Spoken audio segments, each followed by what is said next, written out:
सुबह आज के दिन टेंशन सिर्फ वोडाफोन आइडिया में नहीं है बल्कि पूरे मार्केट में ओवरऑल मार्केट के लिए बजट में क्या कुछ आए ये सब चीजें हमने डिस्कस कर ली है दो लाइव सेशंस के अंदर। आई होप कि आपको क्लियर होगा कि क्या बजट में मिला है और क्या एक्सपेक्टेशन थी, क्या डिमांड थी और क्या नहीं मिलना चाहिए था जो कि मिला है। तो सब चीजों को डिस्कस कर चुके हैं। अब वोडाफोन आइडिया लिमिटेड 11-20-10-40 यहां फंसा हुआ है। लास्ट हफ्ते 11-20 पर जाकर के रिजेक्शन लेता है और आज 10-40 पर जाकर कहीं ना कहीं कंसोलिडेट कर रहा है पूरे मिड डे के अंदर। क्या चाहिए वोडाफोन आइडिया लिमिटेड को और क्या मांगा गया है, सब चीजों को समझेंगे। सब्सक्राइब जरूर कर देना। I am NISM 7 certified. Vodafone idea limited से रिलेटेड पिछले कुछ हफ्तों में बहुत बढ़िया न्यूज आई है, जैसे कि कंपनी के मैनेजमेंट की तरफ से ऑप्टिमिज्म देखने को मिला। कंपनी में केयर की BBB रेटिंग भी मिली। ठीक है, ये दो इंपॉर्टेंट पॉइंट्स कंपनी पर आए। लेकिन आज मार्केट में टेंशन, और पहली बार बहुत कम देखने को मिलता है वोडाफोन आइडिया लिमिटेड के अंदर कि मार्केट की किसी टेंशन पर वोडाफोन आइडिया में भी टेंशन देखने को मिले। क्योंकि एक तरफ पिछले हफ्ते वोडाफोन आइडिया 11-20 को ब्रेक करने के लिए जा रहा था, बट एग्जैक्ट वहीं पर ही रिजेक्शन खा करके आज 10-40 पर गिर रहा है। कहीं ना कहीं गिरते हुए रेस्ट्रिक्शन वोडाफोन आइडिया लिमिटेड के अंदर बन रहे हैं आज के सेशन को देखते हुए। अब मार्केट की टेंशन है भैया, STT भाई क्यों बढ़ा दिया है 0.02 से 0.05% करने की आखिर ऐसी क्या जरूरत पड़ गई, वो भी तब जब ऑलरेडी FIIs FPIs मार्केट में से एग्जिट कर रहे हैं। तो भैया डेरिवेटिव्स पर तो इसका वॉल्यूम इंपैक्ट पड़ेगा ही पड़ेगा। तो कहीं ना कहीं आज मार्केट में ये टेंशन देखने को मिली है कि FIIs का अब मूव क्या रहेगा मार्केट में, और इसी टेंशन में आज वोडाफोन आइडिया भी ड्रॉप पर देखने को मिला है।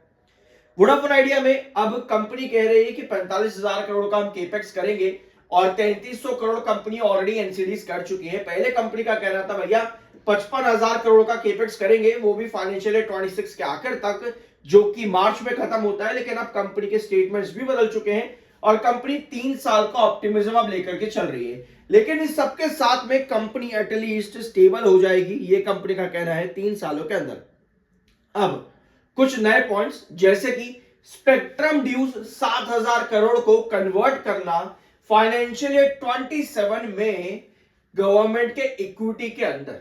भैया ये न्यूज वोडाफोन आइडिया लिमिटेड में एक लंबे समय से चलती हुई आई है। एक न्यूज तो ये है कि स्पेक्ट्रम जो है 7,000 करोड़ के जो स्पेक्ट्रम ड्यूज है फाइनेंशियल ईयर 27 के, उसको गवर्नमेंट इक्विटी में कन्वर्ट कर सकता है वोडाफोन आइडिया लिमिटेड। ये डिमांड वोडाफोन आइडिया रख सकता है। एक खबर तो ये है मार्केट में, और एक खबर यह है कि सरकार वोडाफोन आइडिया लिमिटेड से वोडाफोन आइडिया लिमिटेड के रिगार्डिंग 12 से 13% का स्टेक यानी कि $1 बिलियन वोडाफोन आइडिया में रेज करने के लिए नए एक्सटर्नल इन्वेस्टर यानी कि स्ट्रैटेजिक इन्वेस्टर ढूंढ सकता है। तो भैया वोडाफोन आइडिया लिमिटेड में जो चीजें चाहिए वो है अपने आप में एक fund raise.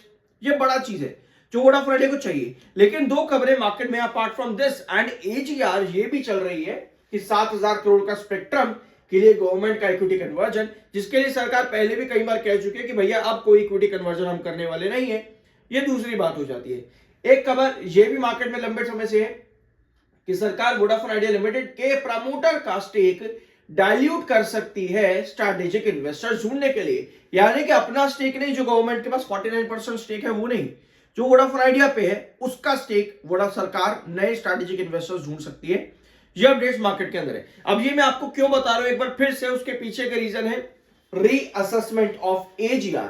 Although Vodafone idea limited में जो मैंने अभी शुरुआत में आपको बोला 11-20 लास्ट हफ्ते आता देखने को मिला, वो कहीं ना कहीं इसी रीअसेसमेंट के ऑप्टिमिज्म की वजह से आया। वोडाफोन आइडिया ने पूरा ब्रेकआउट दे दिया यहां पर 11-20 तक का 11.20, जो कि एक्चुअली वोडाफोन आइडिया लिमिटेड में 12.20 से लेकर के 11.20 का proper restriction and consolidation zone है। यहां पर लास्ट सेशन वोडाफोन आइडिया आता है, पिछले हफ्ते रिजेक्शन फेस करता है और आज 10-40 पर वापस से कहीं ना कहीं आता देखने को मिल रहा है। अब ये सिचुएशन वोडाफोन आइडिया में क्या है, क्या यहां से गिरावट बनेगी? भैया 10-40 वोडाफोन आइडिया में टिकना बहुत ज्यादा जरूरी है, क्योंकि अगर ये नहीं टिक पाता तो हम यहां पर एस्टिमेट लगा सकते हैं, एजम्पशन हम लगा सकते हैं कि वोडाफोन आइडिया में गिरते हुए रेस्ट्रिक्शन कहीं ना कहीं क्रिएट हो रहे हैं। सो जिस ऑप्टिमिज्म पर लास्ट हफ्ते वोडाफोन आइडिया ने एक बड़ा मूव दिया था एक ही सेशन में 13% के आसपास का, उस ऑप्टिमिज्म का प्रैक्टिकलिटी भी आना जरूरी है, यानी कि एजीआर की रीअसेसमेंट जो है वहां पर डेट आनी जरूरी है। सब्सक्राइब जरूर कर देना, आई एम NISM 7 सर्टिफाइड। तो ऐसी सिचुएशन पर कोई डेट या कोई भी डिले वोडाफोन आइडिया में आना आपको यहां 10:40 के नीचे गिरा सकता है, जो कि अभी हम अफोर्ड नहीं कर सकते, क्योंकि डेट डिले होने पे वोडाफोन आइडिया वापस से कहीं ना कहीं 9:40 के आसपास आता देखने को मिल सकता है। तो 10:40 पर हमें बेस चाहिए वोडाफोन आइडिया लिमिटेड के अंदर, ताकि आप एटलीस्ट 11:20 से 10:40 का कंसोलिडेशन कर सको और यहां 11:20 आपका ब्रेकआउट हो। अदरवाइज ऐसा नहीं होता तो कहीं ना कहीं एक डैगर ड्रॉ हो जाती है यहां पर, जो कि 11:20 के रिजेक्शन पॉइंट को क्लियर कर देती है।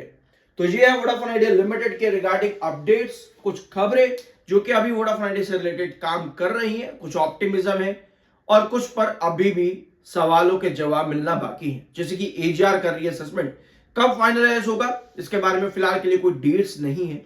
कुछ अपडेट्स ऐसी है, कुछ रूमर्स ऐसे जो कहते हैं कि भैया फरवरी में हो जाएगा आखिर तक, कुछ रूमर्स ऐसे जो कहते हैं कि भैया मार्च के पहले ही हफ्ते के अंदर हो जाएगा रीअसेसमेंट।